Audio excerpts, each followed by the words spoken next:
Hi, I'm Alex. 33, long haul trucker. The kind of guy who can tell what state I'm in by the smell of the diner grease. My cab's my home, my logbook's my calendar, and my coffee thermos is probably the longest relationship I've ever had. I don't say that like I'm sad, it's just fact. I'm the older brother, the steady one, the one mom calls when a bill's confusing or a tire's flat or the world just needs lifting. My brother Ethan? He's the opposite. He's the loud one, the charm in a leather jacket. He could sell you your own coat if you let him. Mom calls him her golden boy. I call him a tornado in human form. So when my birthday landed on a Saturday and I had a reset window, 34 hours off the clock, Mom insisted I come to the suburbs. Rest here, honey, which always means come fix the leaky faucet and pretend you're resting. I didn't argue. I brought a store cake, a cheap one with blue frosting that spelled Happy Birthday, Alex. I even grabbed paper plates because I always bring the thing everyone forgets. The house smelled like lemon cleaner and roast chicken. Ethan rolled in late, wearing sunglasses indoors and a story about some networking bar night. His son, Max, 5 years old and full of sugar, zoomed around in socks with dinosaurs. I bought those socks for Christmas. He loves them. We did the song. I blew out the candles. I started slicing the cake. The last piece had my name on it in frosting, so I handed it to Max. Happy birthday, buddy, I said. He looked up at Ethan, waiting for approval. Ethan smirked. And then Max, my nephew, my little buddy, flipped the plate upside down. Cake hit the tile. Splatter. Frosting on the floor, my boot, the dog's ear. Max laughed. Ethan laughed harder. Eat it off the ground, Max said, beaming like he'd nailed his line in a school play. I didn't say a word. Mom gave her nervous laugh, the one she uses to cover silence. Dad grunted, like maybe he wanted to say something but didn't have the energy. Ethan shrugged. Relax, he's joking. But it wasn't the cake. It was the permission. The tone. The look in Ethan's eyes daring me to react, to lose my cool so he could play calm. Instead, I grabbed a roll of paper towels, knelt down, and started cleaning the floor. The dog tried to help. Everyone went back to their chicken. I said, It's fine. Ethan clapped Max's shoulder. See? Uncle Alex doesn't mind. But I did mind. Quietly. Deeply. Like a wrench turning one more notch inside my chest. When I left, Max waved from the hallway. Bye, Uncle.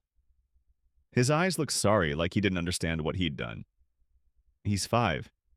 He only repeats what he hears. In the truck yard later that night, I sat on the bunk in my cab. Diesel smell. The hum of engines around me. I looked at my hands, steady. I didn't know that while I was washing the frosting off my boot, a bigger mess was waiting. One that would take every ounce of that steadiness to clean. 2 weeks later, I was parked outside a rest stop in Nevada, running a delivery from Reno to Salt Lake. My phone buzzed on the dash. Mom. I almost didn't answer, but if I didn't, she'd just call again. Alex, she said, in that tone where she's already halfway crying. Your brother's having a hard time. Of course he was. Ethan's always having a hard time. What happened? I asked, bracing. It's Max's birthday this weekend, and Ethan said you haven't called. He thinks you're still mad about that silly cake thing. I stared through the windshield. The highway shimmered in the distance. Mom, I'm working. I just think, she said, soft and guilt-heavy, you could make an effort. He's your brother, and Max adores you. She didn't mean it like an order, but it landed that way. I drove 12 hours straight that day, thinking about that frosting splatter, that laugh, about how Ethan always somehow made my silence the problem. When I finally parked that night, I texted Ethan a short one. Happy birthday to Max. Got him a model truck. Sending it tomorrow. No reply. The next morning, I woke up to a post. Mom's Facebook. A photo of Ethan, his wife Max, and my parents around a cake shaped like a tow truck.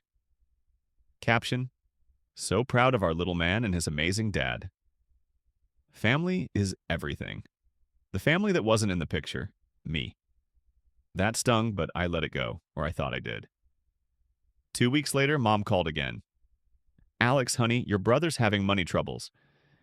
He might need a little help, just a loan until his commission clears. I closed my eyes. Mom, I already send you money every month. I can't. Don't be selfish, she said gently. The same way she used to say, don't be stubborn when I was 10. You're the stable one. That line. You're the stable one. It's supposed to be a compliment, but it's a leash. That night, I didn't sleep. I thought about Max again, how he'd looked up at me after the cake hit the floor, how he'd copied his dad's smirk without understanding what it meant. Maybe Ethan couldn't be the man Max needed, but maybe I could. So I made a decision. I rerouted a week off the next month, told dispatch I needed family time, and I didn't tell Mom or Ethan. I was going to show up at Max's soccer game, just watch from the bleachers, say hi after. Maybe give him a real birthday gift. Not a model truck, but a small one he could ride. Something that said, hey, your uncle's still here. I didn't know it yet, but that one quiet visit, 1 hour in a park, was going to light a fire that burned through the whole family. Game day arrived. I parked my rig 2 blocks from the field, the diesel humming like a heartbeat in the morning. The sky was a crisp blue, the kind that makes you forget about asphalt and brake lights. I left my cab, carried a small backpack with Max's gift, and walked to the bleachers, keeping my head down. Max was on the field already, kicking the ball with his little legs pumping like pistons. Ethan stood on the sidelines, phone in hand, narrating for Instagram like he was the coach and commentator at the same time. Mom and Dad were in the corner smiling at Max, oblivious to the world around them. I stayed back, quiet, steady.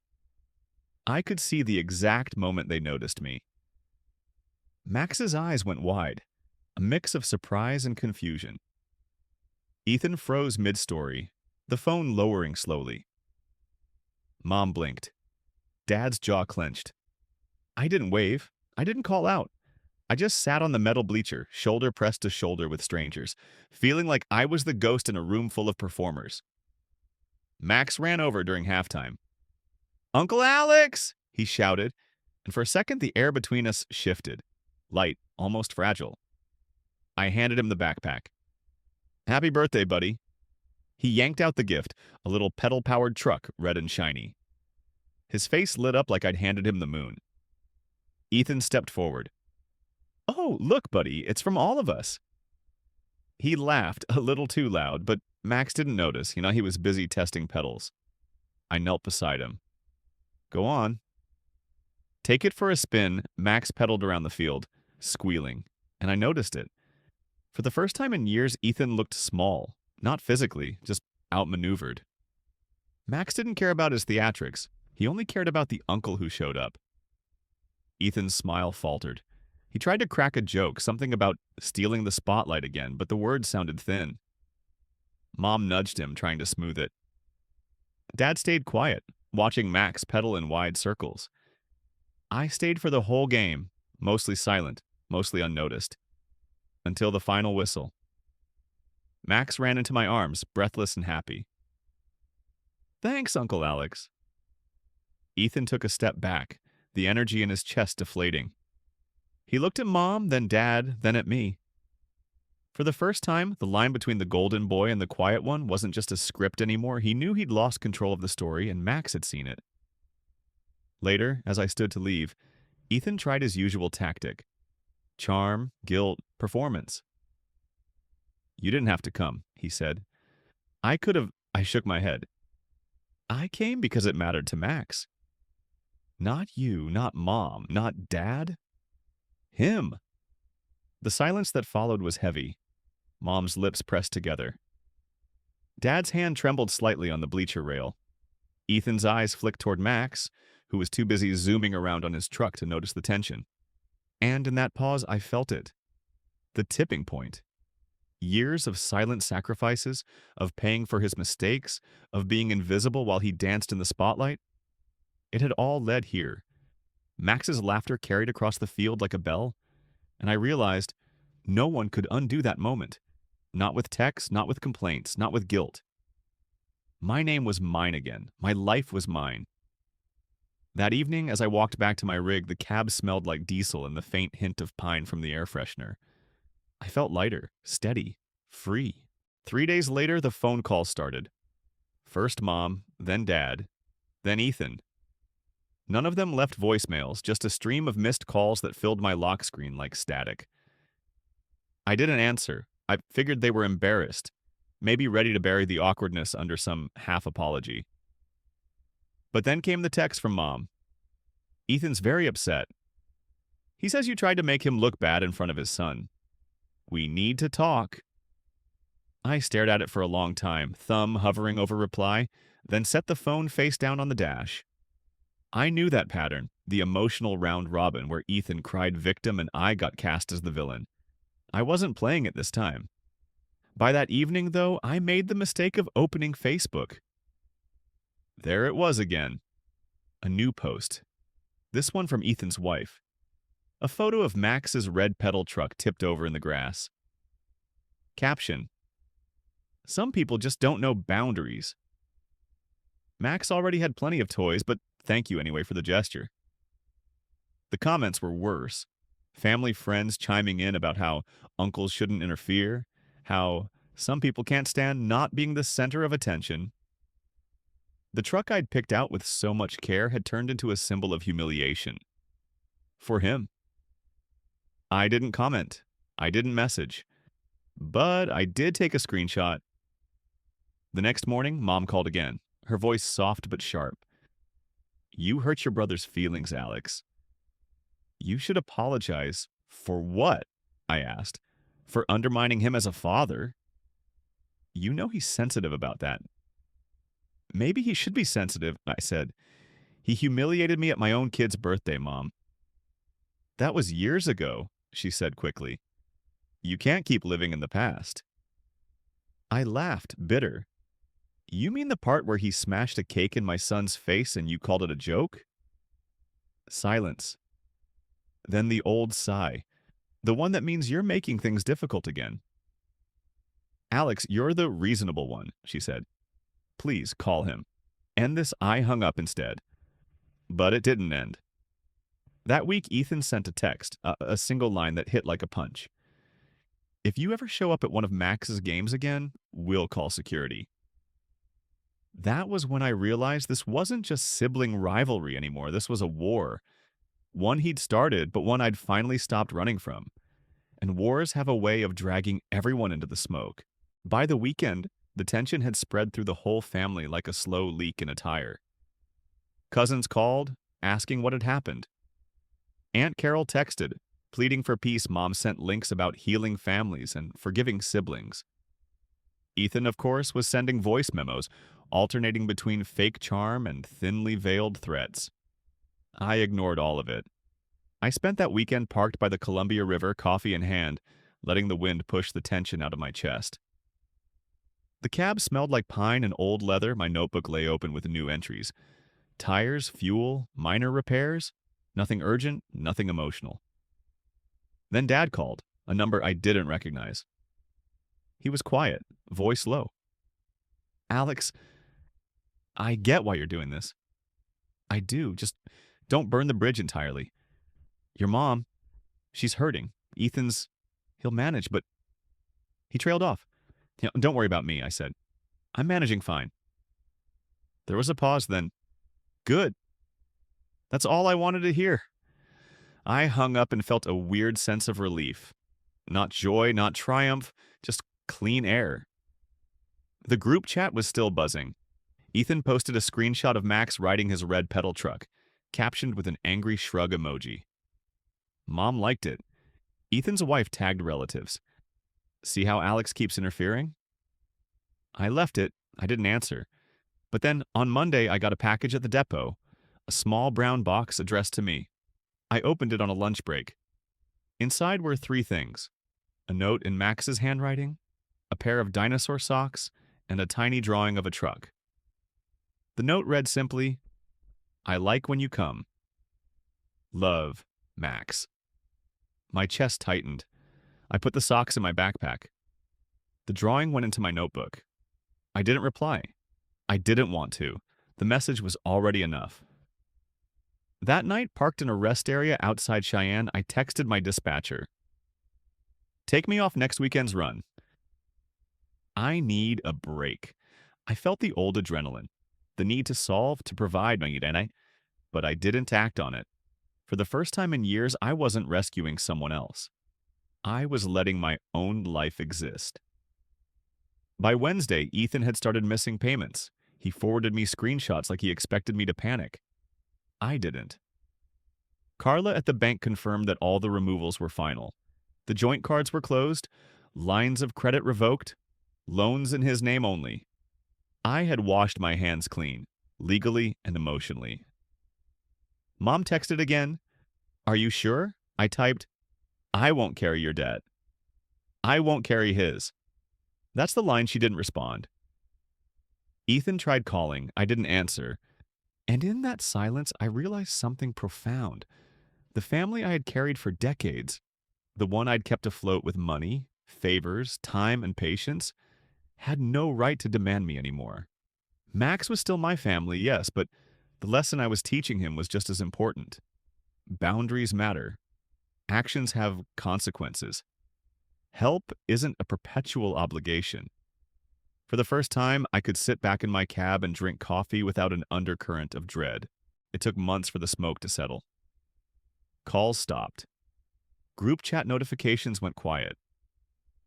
Ethan tried the occasional text, a birthday, a holiday, but I had learned to read the pattern. The messages were never about connection. They were about leverage. I didn't reply. Life suddenly felt different. My cab smelled clean, my notebook organized.